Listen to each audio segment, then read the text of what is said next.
Prezados amigos e amigas, sejam muito bem-vindos. Eu me chamo Thiago Ribeiro e hoje nós vamos falar sobre um processo do FIES, tá? Eu recebi um comentário de um inscrito aqui no canal e ele falou que tinha um processo, né, que está correndo em um tribunal regional federal, né, e esse processo trata da questão da renegociação do FIES, tá bom? Eu vou analisar aqui uma decisão que o juiz já disponibilizou, né, no processo já está disponibilizada essa decisão, que trata aqui da liminar, tá? Que eu acredito que é muito importante para a gente.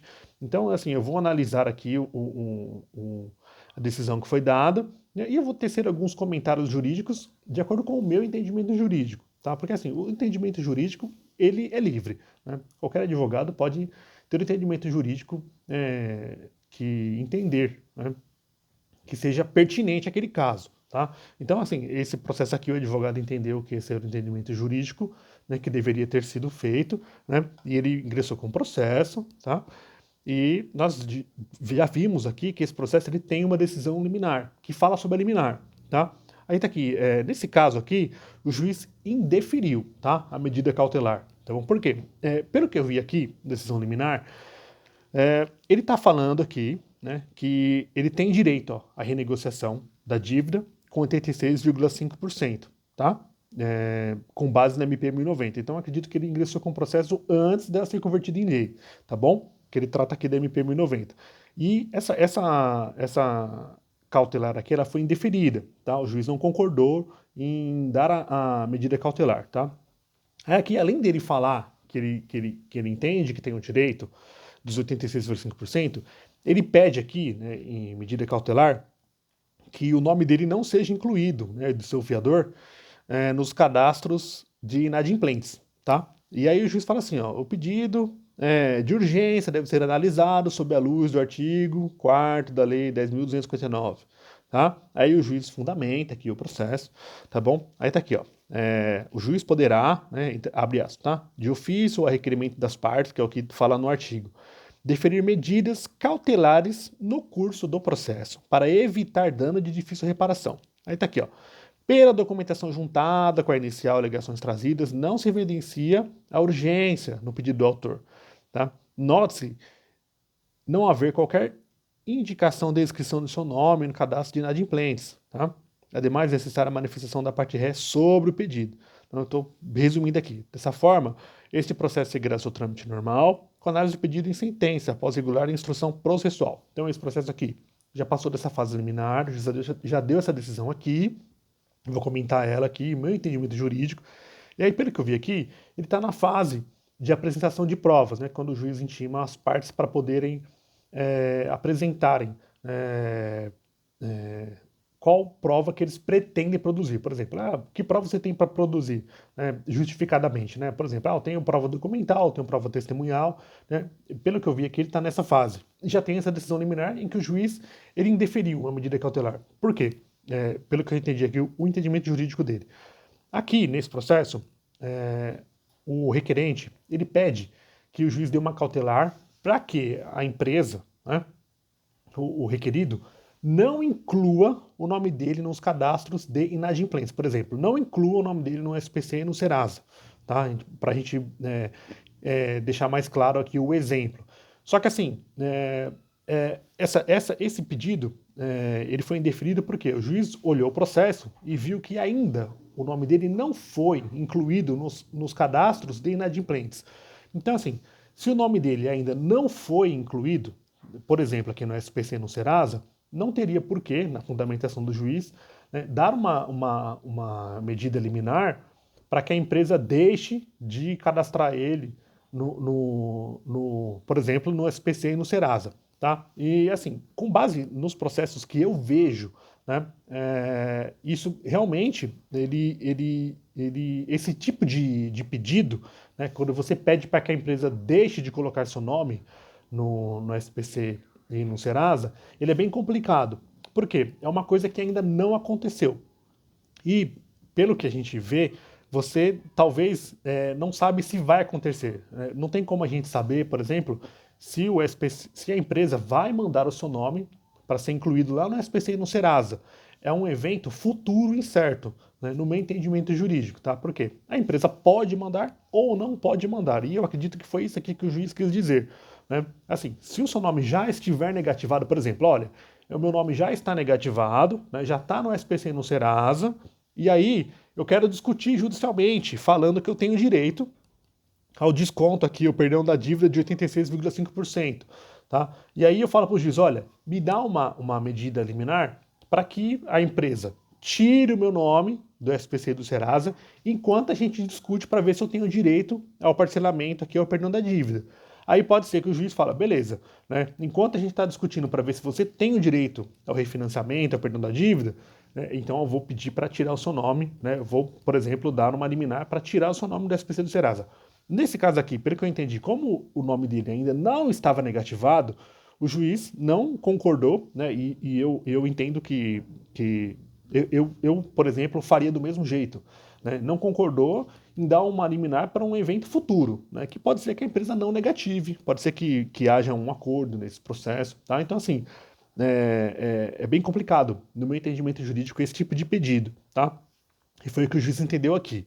Então nesse caso aqui, ele está alegando que tem direito ao perdão da dívida, 86,5%, tá? E defendeu também que tem direito à observação de taxa de juros igual a zero. Tá? Então, assim, pelo que eu estou entendendo aqui, é um processo de inadimplente. Tá? Como a gente já falou aqui em outros vídeos, a questão dos adimplentes, né, entrarem com um processo para pedir que se enquadrem na legislação aqui da renegociação do FIES, que eu não vou lembrar de cor aqui, já que foi a conversão da medida provisória, esse tipo de processo, no meu entendimento jurídico, é muito complicado. Né? Por exemplo, vou entrar com pedido para que seja reconhecido aqui o direito à isonomia, para que eu também tenha direito ao refinanciamento aqui, igual na mesma proporção que os inadimplentes tiveram. Acho bem delicado, tá? E eu já dou o exemplo que eu dei nos outros vídeos, tá? Pelo que eu estou entendendo aqui, esse processo é de inadimplentes. De inadimplente. Para processo de inadimplente, eu dou o exemplo que eu dou no outros vídeos. Por exemplo, você tem uma empresa e você paga o tributo X, tá? Vamos supor, você paga PiscoFins, tá? Aí tem outra empresa X que não paga PiscoFins, né? E deixou acumular, aí chegou um certo dia, o governo foi lá e liberou um refis, né? Fala, olha, quem deve PiscoFins vai poder renegociar em 200 parcelas, né, o que está devendo. Tá? Aí, quem não estava devendo, logicamente, não vai aderir, né, e quem estava devendo vai aderir, né, ao parcelamento. Só que quem pagou em dia não pede para que o seu próprio PiscoFins seja parcelado. Tá? Por quê? São duas coisas totalmente diferentes. O governo está dando, por exemplo, uma anistia ou um parcelamento para quem devia, né? Só que, por exemplo, a pessoa que devia, ela não tem direito a uma CND positiva, né? A certidão negativa de débitos, a pessoa que paga em dia tem, então são coisas diferentes. Né? Então, assim, eu acho muito difícil um processo. Eu posso estar errado, né? Peço perdão. Toda vez que eu falo isso, eu deixo bem claro. Posso estar errado? Posso. Mas juridicamente falando, acho difícil um processo de adimplente, tá? Para a pessoa que paga em dia aí o seu FIES, ingressar com o processo e pedir para que seja considerado também o mesmo percentual que foi dado para os inadimplentes com base no princípio da isonomia. Né? Porque se uma pessoa ingressa com um processo desse e ganha, né, então você pode usar essa decisão, né, e depois tentar chegar no tribunal, virar uma jurisprudência, e aí provavelmente judicialmente todas as pessoas que são inadimplentes conseguiriam, né, o desconto. Não que não seja justo no meu entendimento. Eu entendo sim que quem é adimplente deveria ter tido um desconto muito maior do que teve, né, para parcelamento, igualzinho teve a questão dos inadimplentes. Entendo que é assim, por isso tem lá a minha ideia legislativa no Senado, por isso que eu apoio os projetos de lei que seguem nessa linha, né, para dar um desconto para os adimplentes. Mas eu acredito que nessa atual conjuntura, ingressar com um processo para poder discutir isso aqui com base no princípio da isonomia entre inadimplentes e adimplentes, eu entendo que esse argumento jurídico não vai vingar. Tá? Eu entendo que a decisão não vai ser favorável. Repetindo, posso estar errado? Posso. Né? Mas eu entendo que não vai ser aceita essa tese, tá? Pelo tribunal. E aqui a gente já viu também a questão de uma medida cautelar, né, que foi indeferida, né, uma liminar aqui de indeferimento em relação a negativação de nome, né? Esse é o meu entendimento também, né? Que eu entendo que é cabível você pedir uma liminar para tirar seu nome da negativação para você discutir uma dívida judicial, desde que ele esteja realmente negativado.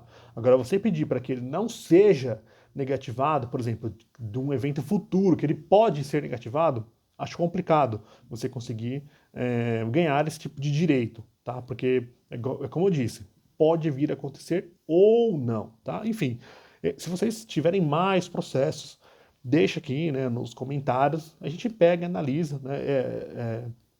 Eu não leio o número do processo, não leio o nome das partes, tá?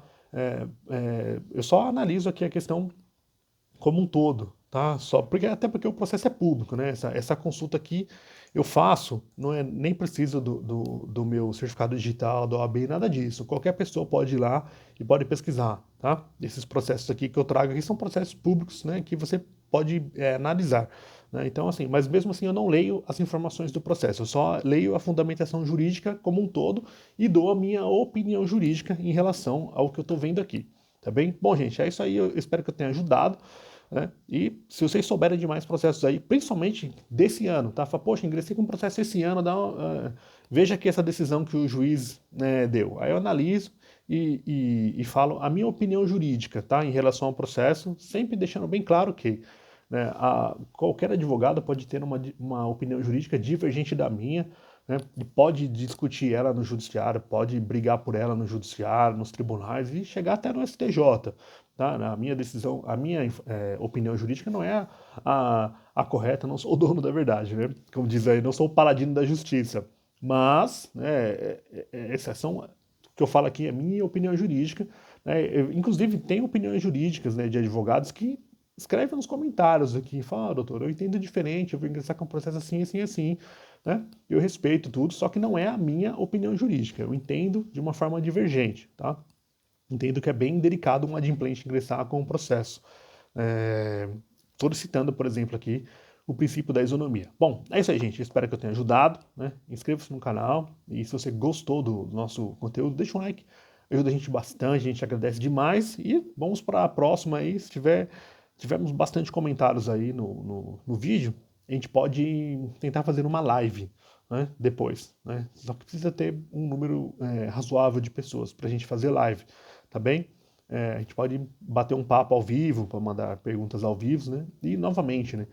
Eu não respondo todo mundo, porque são muitos comentários, mensagem no Instagram. Então, assim, às vezes quando é uma coisa mais tranquila, eu respondo. Pergunta técnica, olha, eu tenho a dívida XYZ há tantos meses, eu me enquadro, não enquadro, eu paguei.